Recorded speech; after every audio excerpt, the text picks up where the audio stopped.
Ремзи Хауаны ауыл шетіндегі бір үйде ұстап отыр. Күні-түні жанында медбике бар. Bir кезде Хава көзін ашады.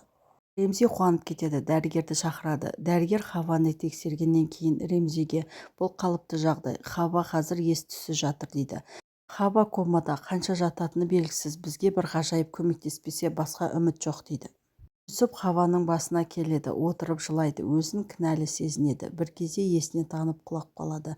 Ал жанында тұрған Баде оны ауруханаға алып кетеді. Йылмаз Сабиханы үйден қуып шыққан кезде Сабиханың жүрегі ауырып, сол жерде есінен танып құлап қалған еді. Оны ауруханаға көліктеріне салып алып кетеді. Ауруханаға баласы Йылмаз келеді. Bir кезде дәрігер шығып, өкінішке орай анаңнан айырылып қалдық дейді.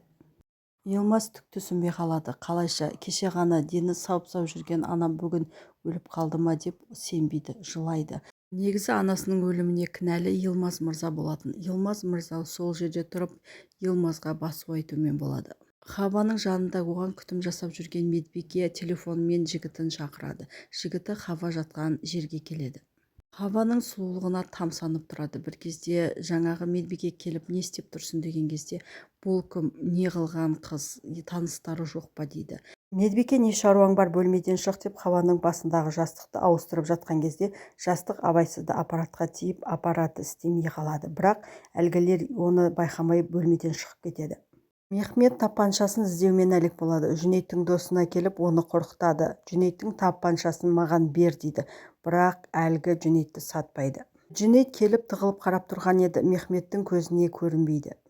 Мехмет кеткен соң Жүнейт келеді. Сөйтіп досынан тапаншаны алып, менің әлі бітірер шаруам көп, Хаваның өшін алуым керек деп, досын да тыңдамай кетіп қалады. Медбике қыз досымен кездесіп болып, Хава жатқан бөлмеге келсе, аппараттардың бәрі істемей қалыпты. Ол не істерін білмей дәрігерді шақырады. Ремзи күні бойы Хаваның жанында болады. Әйелінен құтылу үшін оны әдейі Стамбулға жібермекші болады. Күйеу бала хабарласты. Топырақтың жағдайы нашар екен. Ол өзіне тағы да қол жұмсамақшы болыпты дейді. Ал анасы оны естіп есінен танып қалады. Топырақтың қасында болайын, жарайды, мен сонда кетемін дейді. Жүнейт Хаваның бейітіне келеді, көп жылайды. Ол Хаваны өлді деп ойлап жүр. Сен үшін кек аламын деп, Жүсіпті өлтіремін деп өз-өзіне сөз береді. Жүсіп ауруханадан шыққалы бері Бадемен сөйлеспейді, оны жанына да жақындатар емес. Баде не сөйлесе де, не істесе де Жүсіпке еш жаға қоймады. Бірақ Жүсіптің көзіне әрдайым Хава елестететін, Хаваны жанында көретін, сондықтан да ол Бадемен түк сөйлескісі келмейтін. Ремзи мен Хаметтен басқаларының бәрі Хаваның тірі екенін білмейді, барлығы өлдіге санап жүр. Сұлтан да Хаваның бейітіне келіп гулегіп отыр. Және Жүсіп сені жақсы көреді. Бадеге үйленгенімен екеуі бірге емес, оның бетіне де қарамайды деп онымен әңгіме айтып отыр. Ол жерге Хаваның анасы да келеді. Стамбулға кетпес бұрын Хаваның басына барып келейін деп келген екен. Екеуі сөйлеседі, сөйтіп қайтадан табысады. Екеуі қайтып бара жатқан кезде анасын жерлеуге алып бара жатқан Йылмаздарды көріп қалады. Шереф Сабиханың суретін көріп қалады. Сабиханы таниды екен. Сабиханың баласының жанындағы Йылмаз мырзаны да көреді. Өтіп жатқан заман-ай дейді. Сабиха да міне қайтыс болыпты. Жас кезінде Йылмаз екеуі көп жүруші еді дейді. Сол кезде сұлтан күдіктене бастайды. Сабиханың баласы мүмкін Йылмаздың баласы шығар деп.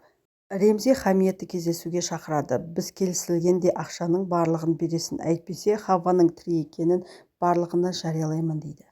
Баденің әкесі жекежайға келеді. Қызының түріне қарап, сен бақытсыз екенсің, күйеуің сенімен сөйлеспейді де екен дейді. Мен сені алып кетуге келдім, тез киімдеріңді жина дейді.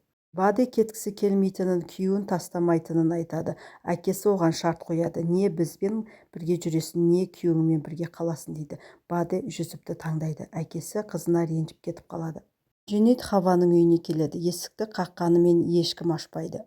Ремзиді күтіп кешке дейін сонда отырады. Ремзи келген кезде Жүнейт, мен кегімді аламын, Хава үшін барлығына дайынмын. Хава өлген екен, онда Жүсіп те өледі дейді. Сөйтіп өзінің Жүсіпті өлтіретінін айтуға келген екен.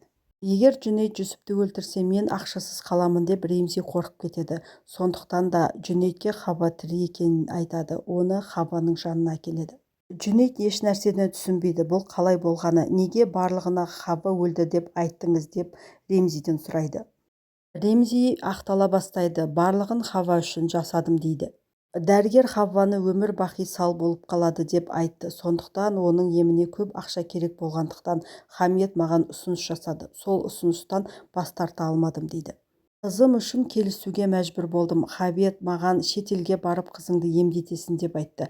Бірақ бір шарты бар екен. Хавваны бәріне өлді деп айтасың дейді. Мен амалсыздан келістім деп өтірік айтады. Жүнейтке көмектесемін деп оның досының басы бәлеге қалады. Алтын сататын дүкеніне ұрлық түсіпті. Барлық алтындарын ұрлап кеткен екен. Оның барлығын жасатып отқан Мехмет еді. Кешкі ас кезінде Хамиет Баде мен Жүсіпті балайына жіберейік, мен путевка алып қойдым деп Жүсіпке айтқан кезде Жүсіп жынданып кетеді.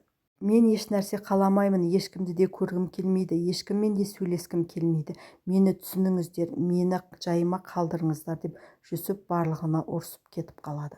Жүсіп көп ойланады, Бадеге келеді. Мен сенің жылап қиналғаныңды қаламаймын. Осылай болатынын мен де білген жоқпын. Сондықтан да екеуміз ажырасайық дейді. Ремзи Жүнейттің алдында ақталып жатыр. Барлығын Хамиетке жауып қояды. Қызымды емдетем деп айтты, ақша берем деп айтты деп. Сол кезде Хава барлығын естіп жатқан еді және жылап жатады.